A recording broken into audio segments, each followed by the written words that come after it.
है। Ma'am Thursday को class होगी या क्या मेरा क्या ख्याल है होगा? कि हम नहीं लेंगे, आज ही बस खत्म कर देंगे सब कुछ। सही है, ठीक है मैम, जैसे आपकी मर्जी। क्योंकि हमारा कोर्स तकरीबन खत्म ही हो गया। 27 वैसे भी अप्रैल को लास्ट डेट थी जी हमारी। वो इसी तरह एक और सीआरएम की मैम है, कल की उनकी क्लास उन्होंने भी नहीं ली। उन्होंने कहा बस एलएमएस पे एक दफा आप लोग शो हो जाओ, और एक वैसे ही रीडिंग पेपर उन्होंने अपलोड किया था, लेकिन कि जब हाँ मर्जी पढ़ना हो, बाकी क्लास नहीं ली उन्होंने। हाँ, हो वो गया यही ना कह रही थी कि मेरा थर्सडे। कवर हो गया है तो मैं क्यों करूँ। हमारा भी हो गया, और हम तो वैसे भी एक्स्ट्रा 2 क्लासेस पे चल रहे हैं। हमने तो वो जो मिड टर्म जो मैंने आपको बुलाया था जब किया था, तो वैसे भी हम लोग एक्स्ट्रा क्लासेस करें। तो अच्छा ये है। अच्छा, हम अल्लाह ताला के नाम से स्टार्ट करें। पहले मैं आपको ये दूंगी, इसके बाद प्रेजेंटेशन किस किस की पाइपलाइन में। मैम, ग्रुप 3 की है, 2 का मुझे नहीं पता कि वो है क्या इस टाइम पे। और मुझे लगता नहीं है कि 4 वालों ने बनाई है, क्योंकि वो समझ रहे थे कि थर्सडे को देनी है, क्या नहीं, हिरा वाजिब को पका। हिरा है ना, हिरा है ना। 4 ग्रुप में तो हिरा है मेरे ख्याल से, हिरा और मलिक वाजिद ऐसे। ये इसमें हम 2 हैं। तो आपको तो मैंने लास्ट टाइम सबको बताया कि आज वाइंड अप करना है। बस अभी वो हमें तो ऐसे ही लग रहा था कि हमारा नंबर नहीं आएगा अभी तक। आपने वीडियो नहीं देखी मैंने आपको तो ये रिकॉर्डेड लेक्चर भी अपलोड किए। मैं आपको कंफर्म भी कर लेना चाहिए था मैसेज पर। अब मैं थर्सडे को स्पेशली आपके लिए आऊं फिर। बताएं बताएं बस ना। ये बातें तो बहुत क्लियर बस मैंने लास्ट टाइम आपको क्लियर कर दी थी कि आज जिन जिन की प्रेजेंटेशन है, यासिर का पता नहीं है। नहीं तो आज क्यों नहीं? अभी हमने किया था कि आज हम वाइंड अप कर देंगे। अब आपकी वजह से दोबारा से एक नया सेशन। तो आप कंफर्म करती ना हिरा? व्हाट्सएप है आपके पास? अलीजे का नंबर है आपके पास? अलीजे तो वैसे भी जी कंफ्यूज हो जी जी जाती है। मैम। मेरा नंबर है आपके पास? ढेरों मैसेज आते हैं मेरे पास दिन में, ये मसला है, ये बता दें, ये करना है, वो करना है। मैं तो सबको रिस्पॉन्ड कर रही होती हूँ।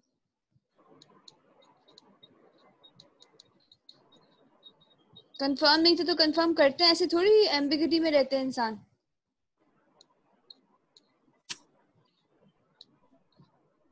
ये अब या मतलब आप लोगों के पीछे पढ़ पढ़ के आपको कराओ तो आप लोग कर लेंगे, मेरा तो कोई वो नहीं है ना इसमें। मुझे और भी काम है, आपके पेपर्स बनाने हैं और चीजों को मुझे देखना है। अब मैं यही सोचती रहूं कि फिर एक बंदे के लिए फिर मैं लाइन वो करूं।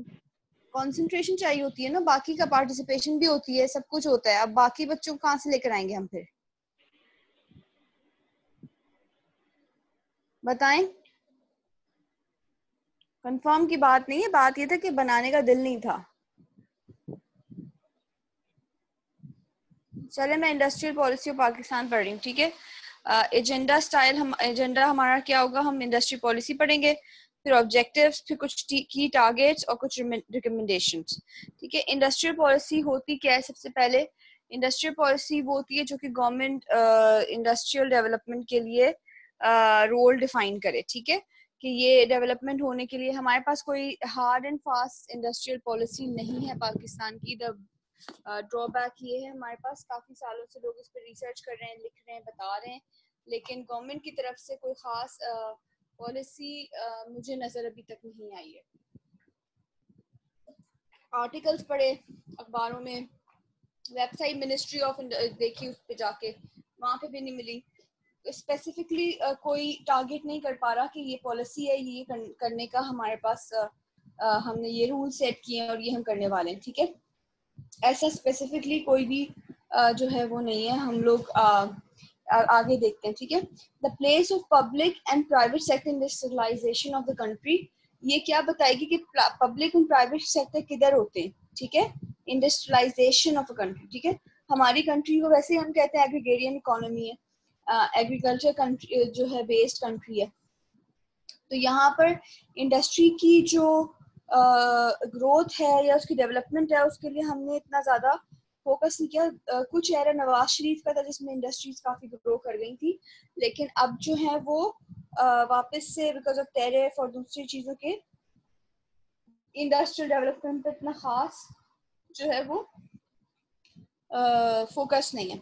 अच्छा, फिर relative role of large industry भी आपको इंडस्ट्रियल पॉलिसी के अंदर मिलेगी कि लार्ज एंड स्मॉल इंडस्ट्रीज जो है उनका रोल क्या है। ठीक है, ऑब्जेक्टिव्स क्या हैं, इंडस्ट्रियल पॉलिसीज जब भी बनाई जाती है उसके ऑब्जेक्टिव क्या होते हैं। एक तो रैपिड इंडस्ट्रियल डेवलपमेंट, सबसे पहले क्या होता है कि आपकी आप देखते हैं कि आपकी जो डेवलपमेंट है इंडस्ट्रीज की वो तेजी से हो।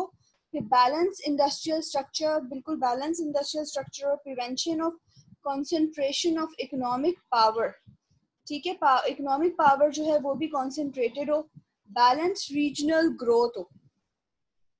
ये सारे ऑब्जेक्टिव्स हैं जो जब भी आप पॉलिसी बनाएंगे तो इनको सामने रखते हुए बनाएंगे कि आपकी रीजनल ग्रोथ भी बेहतर हो, इकोनॉमिक पावर भी आपकी कंसंट्रेटेड हो, इंडस्ट्रियल स्ट्रक्चर भी जो है वो बैलेंस हो और डेवलपमेंट भी आपकी साथ साथ होती रहे। ठीक है, पाकिस्तान को चाहिए कि वो अपनी पॉलिसी बनाए ताकि वो एम्प्लॉयमेंट और value added export and import को क्या कर सके, बढ़ा सके या उसको जो है वो प्रमोट कर सके। तो जी पाकिस्तान बिजनेस काउंसिल जो है ये एक काउंसिल है जो कि पॉलिसीज बनाता है। इन्होंने कुछ ऑब्जेक्टिव सेट किए हैं पाकिस्तान की इंडस्ट्री पॉलिसी की, अगर हम वो अचीव कर लें तो हमारी पॉलिसी बहुत बेहतर बन सकती है। ठीक है, हम अगर उनको सामने रखते हुए पॉलिसी बनाएं तो हमारे लिए जो है वो हम अपनी तमाम ऑब्जेक्टिव्स को पूरा कर सकते हैं, तो एक इंडस्ट्रियलाइज कंट्री बन सकते हैं। ठीक है, पाकिस्तान बिजनेस काउंसिल जो है वो क्या है आपको बता दिए, बिजनेस पॉलिसी एडवोकेसी है। ये एस्टैब्लिश 2005 में हुई थी।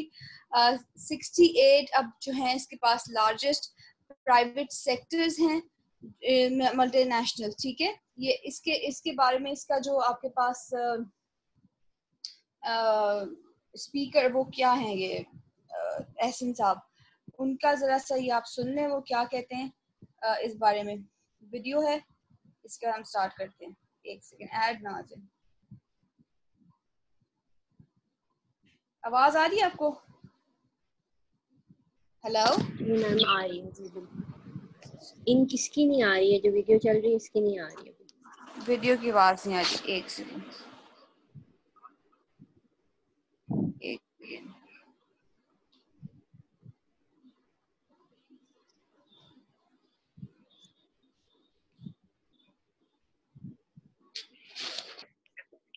अब आ रही है? अब आ रही है आपको आवाज? हेलो? मैम आपकी आवाज आ रही है, वो नहीं आ रही है उस वीडियो की। अच्छा, बहुत स्लो है, नहीं समझ आ रही।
मैम आवाज नहीं आ रही वीडियो में।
एमन, तुम्हें आवाज आ रही है क्या वीडियो की, या किसी और को आ रही है? नहीं, मुझे तो नहीं आ रही आवाज। नहीं आ रही है?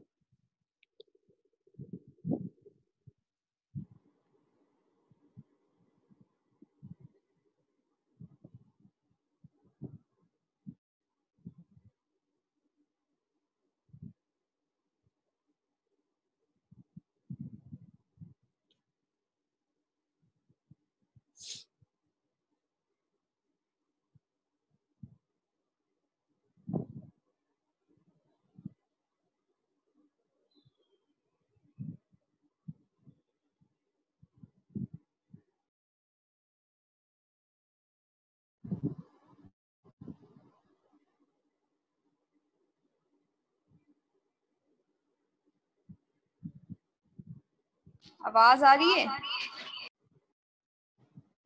जी मैम।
हेलो एमन, आपको पुराने लेक्चर मिल गए थे? लेक्चर खुल रहे हैं अब। मैंने पब्लिक कर दिया, पहले वो मुझे कंप्लेन करे थे, खुल नहीं रहे। खुल रहे हैं मैम। यस मैम, खुल रहे हैं। कंप्लेंट और मैं वो चेक जो होगी। वर्कशीट थी मैम, मैंने क्विज कर दिया। मैं आप प्लीज वो चेक कर लीजिएगा, क्योंकि वो लेट सबमिशन है।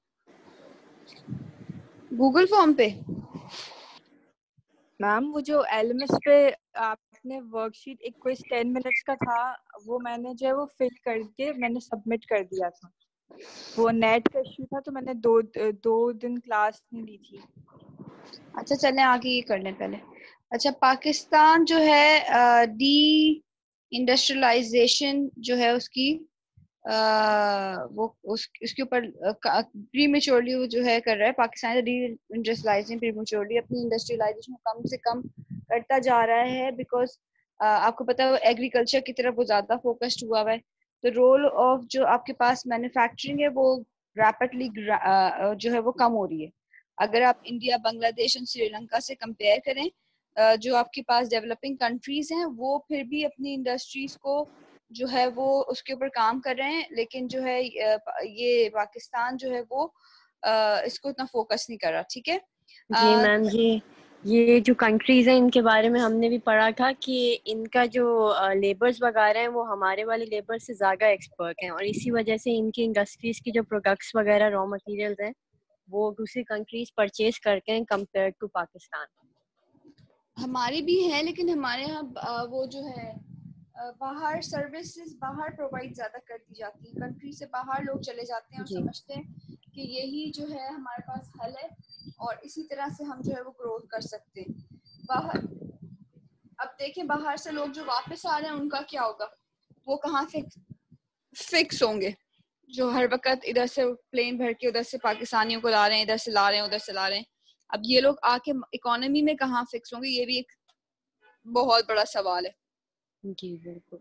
अच्छा, टैक्स बर्डन जो है वो आपके पास इंडस्ट्रीज के ऊपर जो है वो प्रोपोर्शनली नहीं लगा हुआ। कौन सी इंपोर्टेड आइटम्स हैं, कौन से आपके पास मैन्युफैक्चरिंग है, रॉ मटेरियल है, क्या है, ये सब चीजें जो है वो तरीके से हमारे पास जो है वो इसकी वजह से लोग क्या होते हैं, डिस्करेज होते हैं। फिस्कल पॉलिसी भी एक आपके पास जो है वो इम्पोर्टेड रेवेन्यू के ऊपर ज़्यादा हम फोकस करते हैं कि वहाँ से हम कस्टम ड्यूटीज़ और इस तरह से निकाल लें, रादर हम अपनी इंडस्ट्रीज़ को सही तरीके से टैक्स करें और उससे सही से पैसा जनरेट कर सकें। ये हमारे जो है ऑब्जेक्टिव्स नहीं हो पाते। अच्छा, मैन्युफैक्चरिंग की ग्रोथ अगर आप देख लें तो हमारे पास over the past few years decrease ही हो रही है। 2005 में 17 पॉइंट समथिंग थी और डिक्रीज होके अब 12.1 पर आ गई है। ग्रेजुअली ये डिक्रीज ही हो रही है, ठीक है। अगर आप पाकिस्तान शेयर्स देखेंगे मैन्युफैक्चरिंग का वर्ल्ड के अंदर, तो आप देख सकते हैं कि पाकिस्तान, बांग्लादेश एंड वियतनाम इससे बहुत कंपेयर करते हैं सब पाकिस्तान को कि पहले देखें उसकी क्या प्रोग्रेस थी, अब देखें वो सेम टाइम पीरियड के ऊपर कितना ज़्यादा आगे जा रहा है, मल्टीपल टाइम्स जो है उसकी ग्रोथ हो गई है। तो ये जो है आप देख सकते हैं 2003 जो है वो लाइट ब्राउन स्किन के कलर में है और जो डार्किश शेड है वो 2017 का है। इसमें आप ग्रोथ देख सकते हैं। पाकिस्तान की जो ग्रोथ है वो 0.75 जो है वो मल्टीपल टाइम हुई है, जबकि बांग्लादेश की ग्रेटर देन 2% हुई है और वियतनाम की ग्रेटर देन 7% हुई है, ठीक है। मैन्युफैक्चरिंग के अंदर अगर हम बात करें तो ये आपके पास कुछ ईयर्स हैं 2015, 16, 17 और 18 के। हर जो है वो कलर जो है वो अलग ईयर शो कर रहा है। पाकिस्तान की ग्रोथ आप देख सकते हैं 3.9, 3.7, 5.2, 6.2 तक गई है। लेकिन सिमिलरली बांग्लादेश को देखें तो वो 9 से स्टार्ट होती है, 10.5, 11.7 और फिर वो थोड़ा सा डिक्लाइन होके 18 के अंदर 11% हो जाती है। इंडिया के अंदर देखें 8, 8.2, 7.4, 11.8 हो जाती है, ठीक है। इसकी रीजन सबसे पहले मैं आपको पहले ही बता सकती हूँ, बता चुकी हूँ कि वो जो है आपके पास जो है टैरिफ पॉलिसी ठीक नहीं है। रॉ मटेरियल को क्या टैक्स करना चाहिए, इंटरमीडिएट, सबको एक ही उन्होंने उसमें डाला हुआ है और उसकी वजह से लोग जो है उनका ट्रेड के ऊपर जो है वो पॉजिटिव इम्पैक्ट होने की बजाय ठीक इम्पैक्ट नहीं आ रहा, ठीक है। पाकिस्तान को चाहिए कि वो क्या कर सके, अपने ट्रेड एग्रीमेंट को देख सके, secure competitive tariffs for exports, इसके ऊपर काम कर सके, ठीक है। और जो है दूसरी इनपुट को जो है वो सही तरीके से बना सके। जब टैक्स रेट देखें पाकिस्तान के तो बाकी कंट्रीज के साथ कॉर्पोरेट टैक्स 37% है, जबकि इंडस्ट्रीज जो हैं यहाँ पर इन्वेस्ट करने को पसंद नहीं करती कि इतना टैक्स उनको देना पड़ेगा और ऊपर से फिर आपके पास उनको फंक्शनल करने के लिए और दूसरी चीजें प्रोवाइड जो है वो ठीक तरीके से नहीं कर पाते, ठीक है। वियतनाम के पास 22% कॉर्पोरेट टैक्स है, श्रीलंका और फैसिलिटी। हमने कहा था डूइंग बिजनेस का एक रिपोर्ट को, हेलो आप लोग लाइन पे हैं? जी जी। डूइंग बिजनेस की एक रिपोर्ट थी जिसमें हमने कहा था इलेक्ट्रिसिटी, कंस्ट्रक्शन, ये वो, याद है किसी ने किया? इसी टॉपिक में किया हमने, इसी सब्जेक्ट में मैम वो 20 क्रॉस पॉलिसी में किया था कि वो जो इदारे हैं वो पब्लिक सेक्टर्स वाले वो इदारे हैं जिसके अंदर उनकी मोनोपोली चल रही है इलेक्ट्रिसिटी और रेलवे वगैरह की। मेरे ख्याल से हमने किया था, पता नहीं इसके अंदर किसी इंडस्ट्री वाले में किया होगा, इंडस्ट्री ऑफ हाँ वो पाकिस्तान। इंडस्ट्री पाकिस्तान था, ये पॉलिसीज के बारे में बात कर रहे हैं, ठीक है।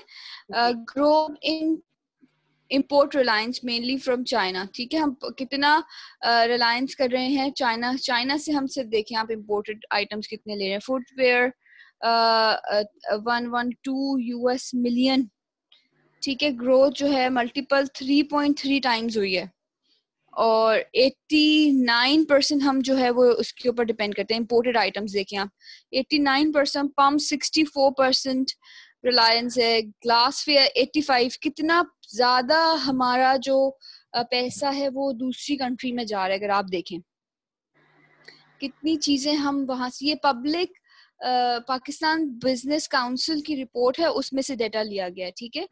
तो इसके अगर उन्होंने बोला है पाकिस्तान ब्यूरो पाकिस्तान, अगर हम अपने टारगेटेड 5 टारगेट सही से बना लें और उसकी बेस के ऊपर पॉलिसी बनाएं तो हम जो है वो बहुत हद तक हमारी जो है वो हमारी कंट्रीब्यूशन जो है वो इंडस्ट्रियलाइजेशन की तरफ हो सकती है।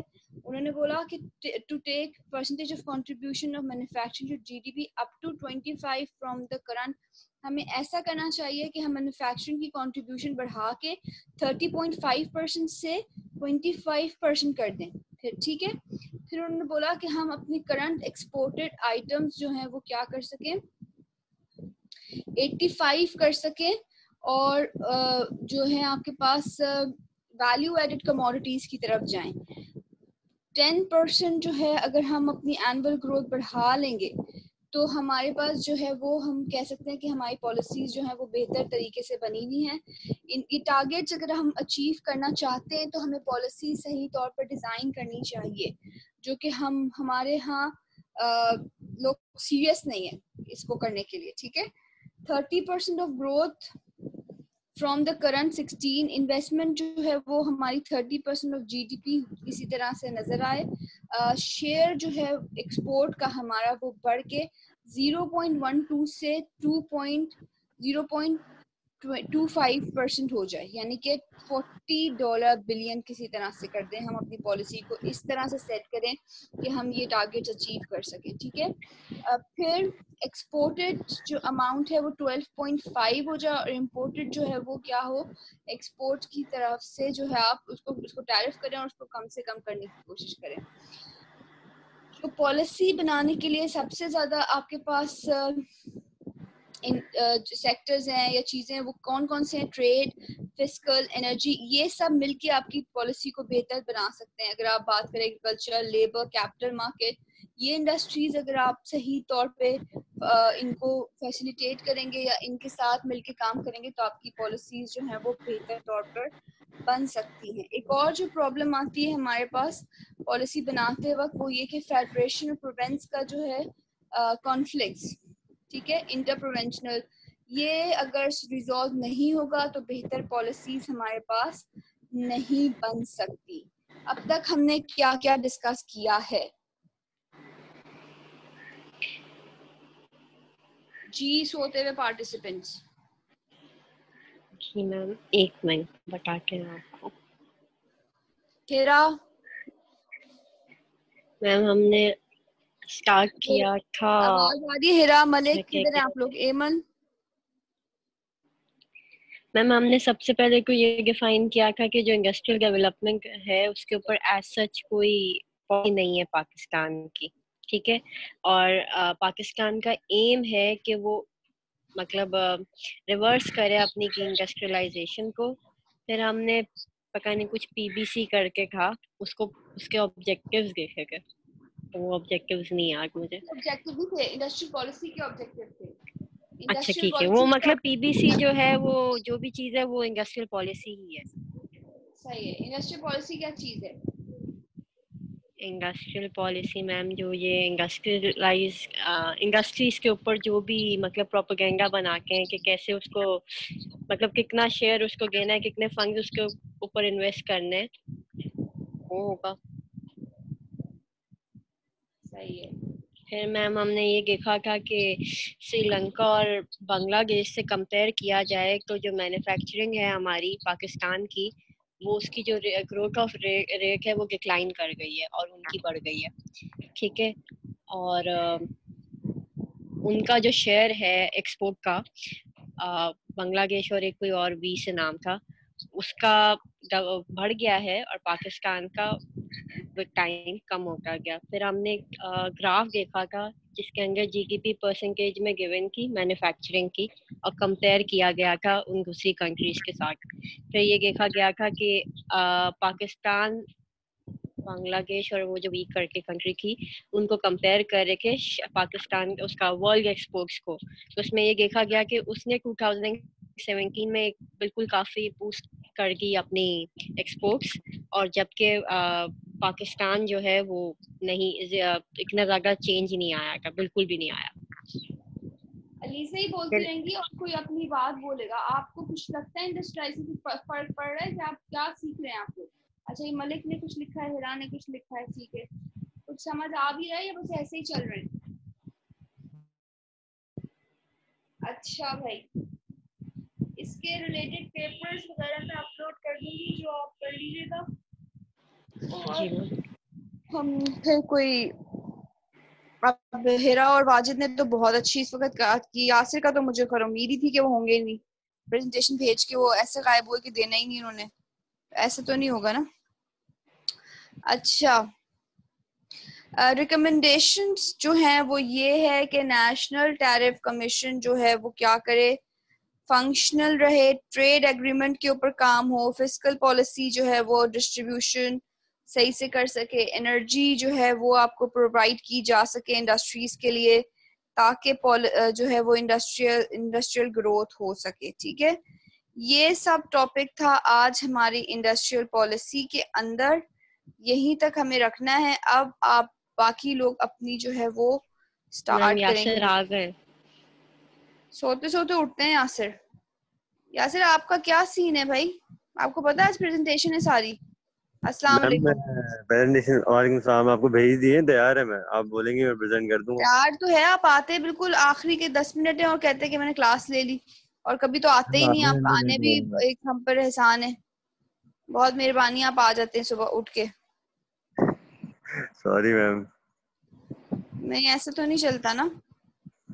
चलें आप लोग अब ये अपनी वो स्टार्ट करें, क्या कहते हैं, स्क्रीन मैम शेयर करें जिसकी नेक्स्ट यासिर करे प्रेजेंटेशन। पहले या हम करें पहले? ये टाइम रन आउट होने वाला है, या चलें मैम जो अच्छा भी है। करना फिर चाहिए, मैं कर लेता हूँ। अच्छा जो ठीक है, भी पहले आप कर लो। नहीं नहीं, पहले आप कर लो फिर मैं कर लेता हूँ।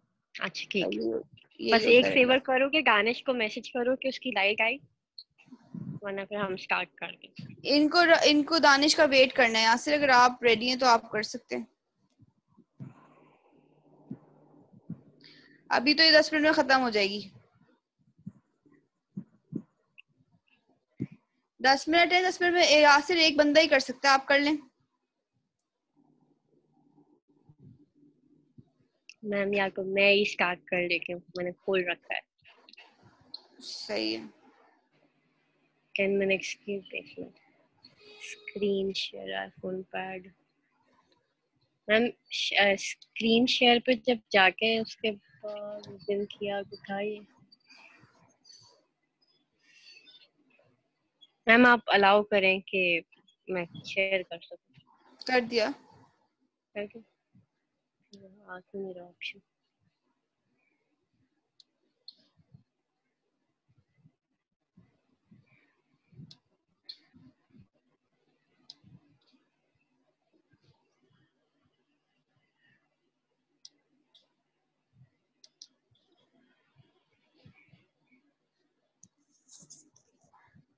मैम ये शो हो रहा है आपको?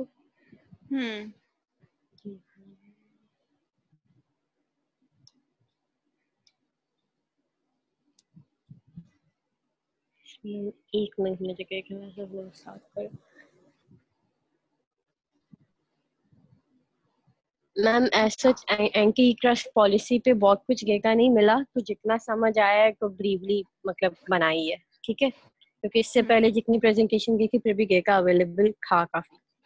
तो बेसिकली एंटी ट्रस्ट पॉलिसी हम आपने जैसे समझाया था, तो बेसिकली एंटी ट्रस्ट पॉलिसी में अंदर एंटी ट्रस्ट लॉज आते हैं, जो कि रूल्स और रेगुलेशन है जो एक कंट्री सेट करती है, ताकि एक कंट्री के अंदर जितने भी इकोनॉमी में कंपटीशन चलेगा इंडस्ट्रियल बेसिस के ऊपर। एक सेकंड, सॉरी आपकी बात में काट रही हूँ।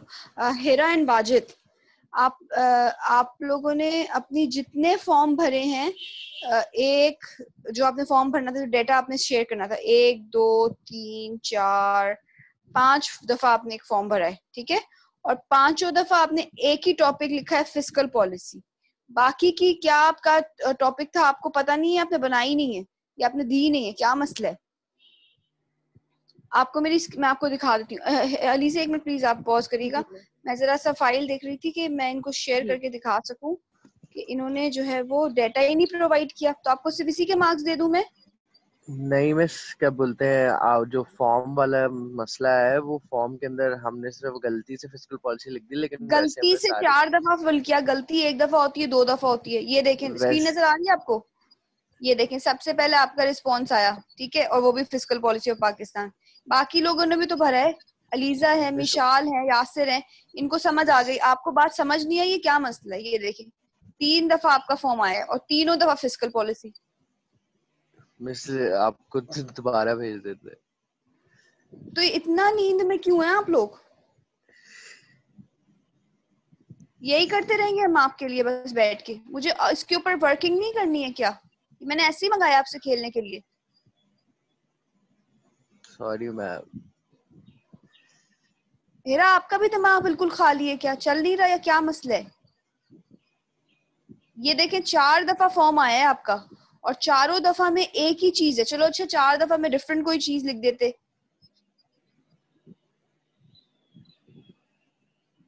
पता नहीं आप लोग किस तरह से कर रहे हैं, क्या समझ रहे हैं। चले सॉरी रीजा, आप कंटिन्यू जी करिए। जी मैम, कोई बात नहीं। तो ma'am basically anti trust laws जो हैं वो सेट ऑफ रूल्स और रेगुलेशंस हैं जो एक कंट्री सेट करती है ताकि वो हेल्थी कंपटीशन अपनी कंट्री में अलाउ कर सकें।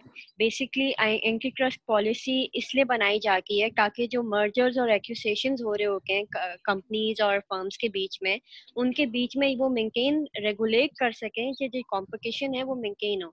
क्योंकि होता ये है कि एक अगर कंपनी है और अगर सिर्फ वही आप प्रोडक्ट्स वगैरह बनाएगी और वो मोनोपली, मतलब monopoly as in the sense कि वो आपस में मर्जर करके ये डिसाइड कर लेते हैं कि हमने जो हमारी कैटेगरी है उसके अंदर दूसरे फॉर्म में नहीं ऑपरेट करना और हमने ही उसकी प्राइजेस वगैरह सेट करनी है। इससे ये होता है कि प्राइजेस बहुत ज़्यादा, मैं इसको आगे कर दूं, जैसे कि ये मैंने पिक्चर में दिखाया है कि anti trust policy basically monopoly को खत्म करने के लिए है। ठीक है यार, ये क्यों चला गया? अच्छा, उसके बाद मेन एलिमेंट्स हैं, ठीक है, 4 मेन एलिमेंट्स होते हैं एंटी ट्रस्ट पॉलिसी के जिसके ऊपर वो वर्क कर रही होती है। बेसिकली जो अभी रूल्स वगैरह बनते हैं, एक ही होता है कि वो प्रमोट करें कंपटीशन को, मोनोपोली को प्रिवेंट करें मर्जर्स को, और कस्टमर वेलफेयर प्रोटेक्ट करें। इसके लिए वो करके ये हैं कि फ्री ट्रेड अलाउ करके बेसिकली हिंडर करके फ्री ट्रेड को ताकि कंपटीशन हो सके, और रिस्ट्रिक्ट करके हैं abusive behaviour of dominating parties, dominating firm, sorry. फिर वो रेगुलेट भी करके मर्जर और एक्यूजेशंस को और प्रोटेक्ट करके कस्टमर वेलफेयर को। ये इनका बेसिक पर्पस होता है। उसके बाद बेसिकली क्या कहते हैं, principles of anti trust policy जो है वो भी सिमिलर ही हैं।